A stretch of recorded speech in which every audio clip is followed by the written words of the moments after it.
करीब 4 महीने तक एक व्यक्ति अचानक से लापता रहता है। ना कोई अता पता, ना कोई संदेश, ना कोई किसी को जानकारी।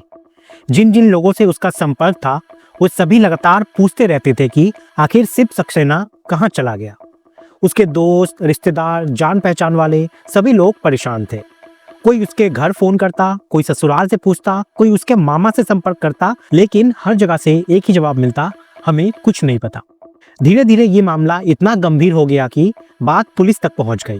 जब पुलिस को पता चला कि एक युवक महीनों से गायब है, तो उन्होंने जांच पड़ताल शुरू की। मुखबिर लगाए गए और लोगों से पूछताछ की गई। इसी दौरान एक महिला और एक युवक का नाम सामने आने लगा। पुलिस को शक हुआ कि मामला सामान्य नहीं है। योजना बनाकर पुलिस ने दोनों को घेराबंदी कर पकड़ लिया। सख्ती से पूछताछ करने पर धीरे धीरे सच्चाई सामने आने लगी।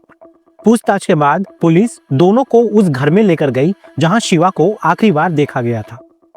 घर के अंदर एक आंगन था। महिला जो थी वो पुलिस के साथ वहीं पे आंगन में रुक जाती है, जबकि युवक सीढ़ियों से छत की ओर बढ़ने लगता है। 2 सिपाही भी उसके पीछे चल पड़ते हैं। छत पर पहुंचकर वो इधर उधर टहलने लगा और अचानक पीछे बने गंदे नाले में कूद गया और वहीं से गलियों के रास्ते वो वहां से भाग निकलता है। अब पुलिस के सामने केवल महिला बची थी। उससे सख्ती से पूछा गया कि सच सच बताओ, शिवा कहाँ पे है। आखिरकार वो टूट जाती है और सेप्टिक टैंक की ओर इशारा करके बताती है।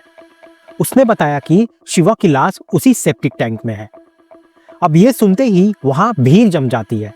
नगर निगम की टीम बुलाई जाती है। करीब 2.5 घंटे की मशक्कत के बाद टैंक से 3 टुकड़ों में बटी एक लाश निकाली जाती है, जो 4 महीनों से उसी के अंदर पड़ी हुई थी।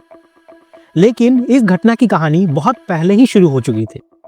ये कहानी उत्तर प्रदेश के बलरामपुर जिले से शुरू होती है, जहां रामजी नाम का एक साधारण व्यक्ति अपनी पत्नी सुलोचना और बेटा शिवा के साथ रहता था। साल अब 2000 की बात है। शिवा उस समय लगभग 13 साल का हुआ करता था। एक दिन पूरा परिवार गेंडा के मसौली इलाके जा रहा था। रास्ते में सामने से तेज रफ्तार से एक ट्रक आ रही थी और उनकी गाड़ी से उस ट्रक से टक्कर हो जाती है। टक्कर इतनी भीषण थी कि राम जी की मौके पर ही मौत हो जाती है और उनकी पत्नी सुलोचना गंभीर रूप से घायल हो जाती है और मानसिक रूप से वो असंतुलित भी हो जाती है। उनका बेटा जो था शिवा, वो दूर जाकर गिर पड़ता है, लेकिन सौभाग्य से उसे ज्यादा चोट नहीं आई थी।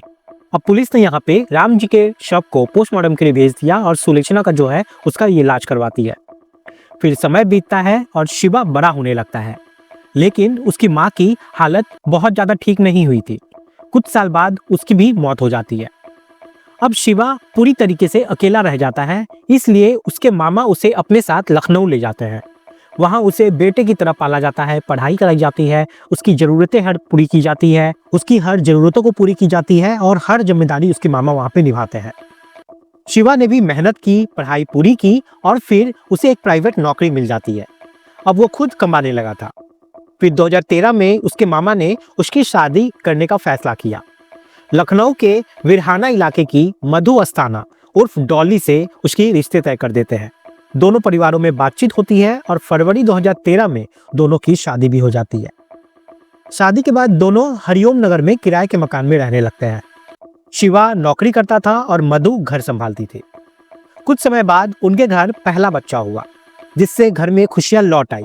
लेकिन ये खुशी ज्यादा दिन तक टिकी नहीं, क्योंकि बच्चे की मौत हो जाती है।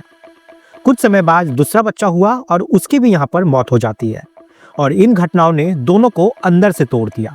इसी दौरान मधु ने अपने पति से कहा कि वो अपने मौसी रंजना के घर लिफाफे बनाने का काम करना चाहती है। शिवा ने बिना किसी शक के उसे अनुमति दे दी और यहीं से इस कहानी ने धीरे धीरे खतरनाक मोड़ लेना शुरू कर दिया। मधु को जब अपनी मौसी रंजना के घर काम करने की अनुमति मिल गई तो वो वहां नियमित रूप से जाने लगी। शुरू में वो सिर्फ लिफाफे बनाने का काम करती थी, लेकिन धीरे धीरे उसने वही काम घर पर भी लाना शुरू कर दिया। अब वो कभी मौसी के घर जाकर काम करती तो कभी अपने घर पर ही रखे लिफाफे बनाती। वहीं पर मौसी का बेटा नीरज उन लिफाफों को इकट्ठा करके दुकानों तक पहुंचाने का काम करता था। इसी दौरान मधु और नीरज की मुलाकातें बढ़ने लगी।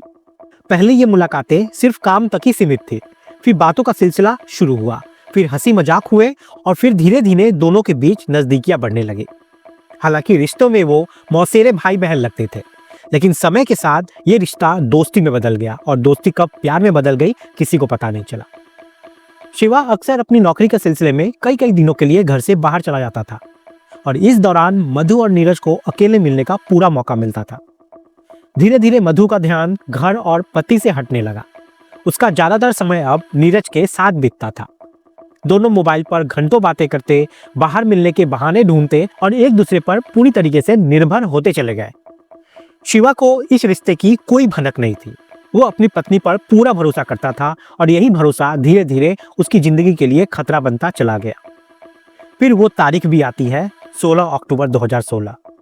उस दिन शिवा ने अपनी पत्नी मधु से कहा कि वो काम के सिलसिले में बाहर जा रहा है और शायद रात को वापस ना लौट पाए। उसने मधु से कहा कि वो अपना ख्याल रखे और जरूरत पड़ने पर फोन भी कर ले।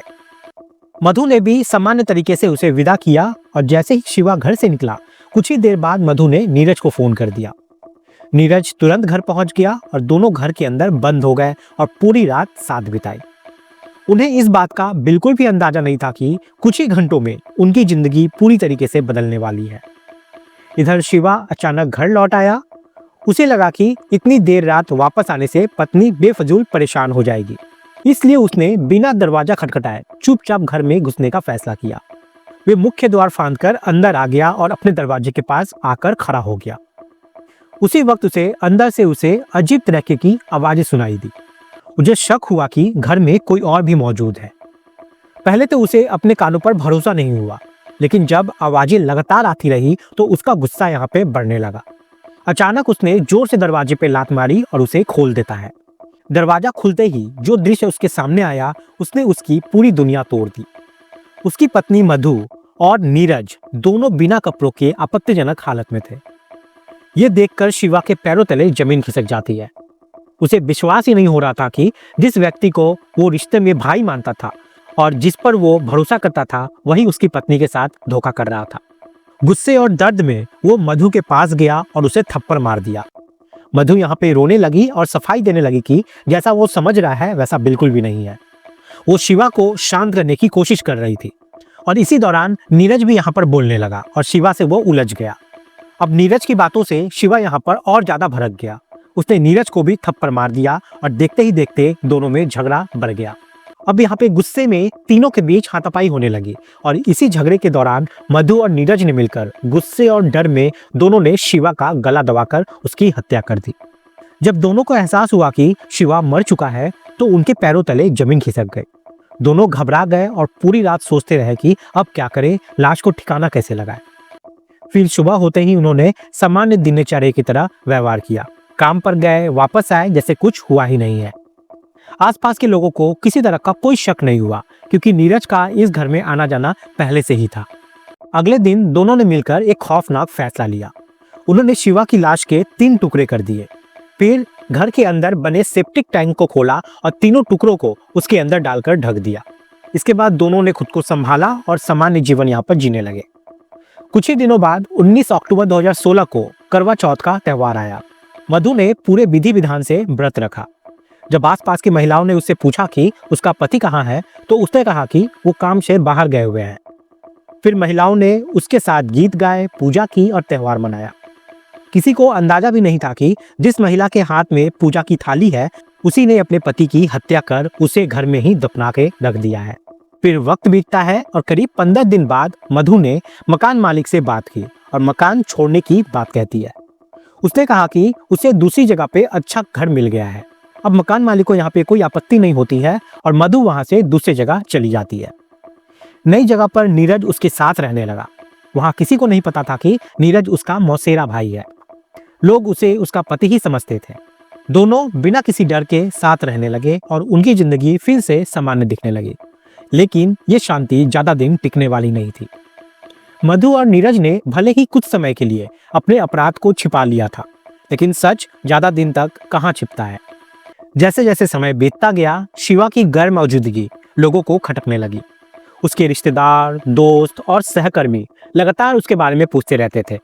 जहां जहां वो काम करता था वहां लोग ये जानना चाहते थे कि वो अचानक कहां चला गया। लेकिन मधु हर जगह कोई ना कोई बहाना बना देती थी। अब धीरे धीरे ये बहाने लोगों को झूठ लगने लगे, खासकर शिवा के मामा जनक राज को। उनको शुरू से ही शक था कि उनका भांजा यूं ही कहीं गायब नहीं हुआ, बल्कि उसके साथ कुछ ना कुछ गलत जरूर हुआ है। इसी बीच मधु का भाई मोहित भी परेशान रहने लगा था।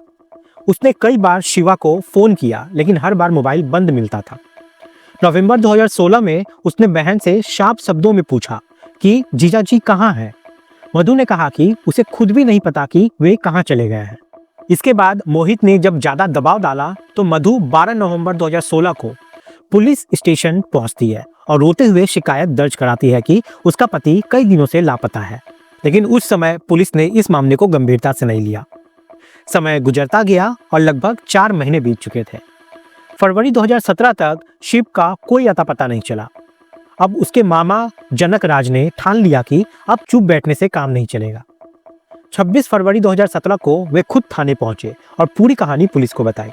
उन्होंने कहा कि उनका भांजा अचानक गायब नहीं हुआ है, बल्कि उसे गायब किया गया है।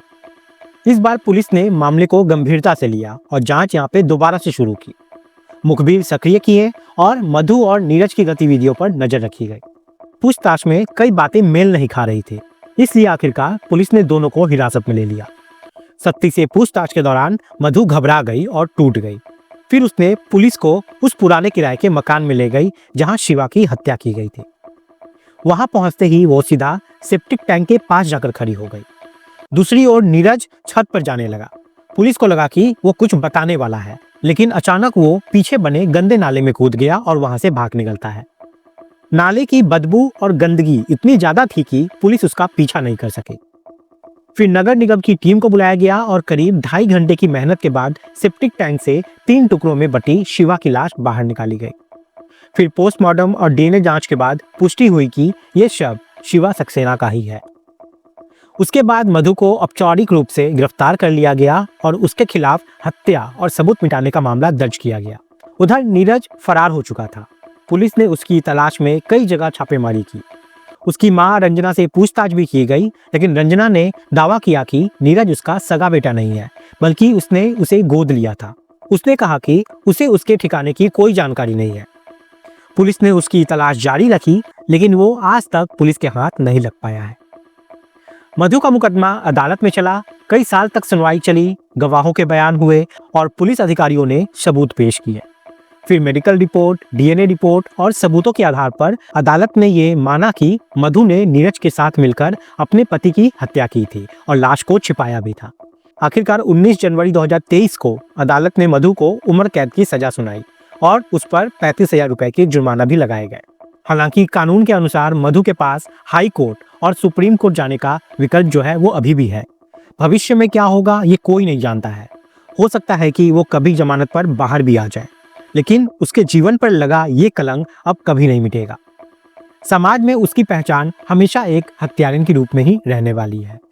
दोस्तों, इस पूरी घटना को सुनाने का मकसद किसी को बदनाम करना नहीं है, बल्कि आपको सतर्क करना है, आपको सावधान करना है। आप सब सतर्क रहें, सावधान रहें। जय हिंद, जय भारत।